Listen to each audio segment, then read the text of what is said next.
Nitwa Mukarugero Janviere, naturutse mu mugabane wa Afurika mu gihugu cy'u Rwanda. Wo hasi mfite barashyizemo na tije mu gice cya ruguru cy'umugongo, ariko tije imwe yaracimbutse.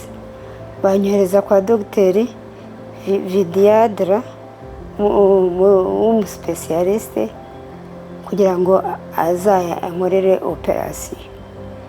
operasiyo. Barayikoze, baramfashije cyane, ndumva bigenda neza. Ndashimira cyane dogiteri wambaze wankoreye operasiyo, ndashimira abaforomo bamfashije, ndashimira umukineziste wafashije kugira ngo ushobore kuba mfite ubuzima mfite ubu ngubu. Ndumva narorohewe, meze neza kandi nishimye. Mrs. Janviere, aged 71 years, lady from Rwanda, presented to us with chronic back pain radiating to both the legs of many years duration. She was hardly able to walk.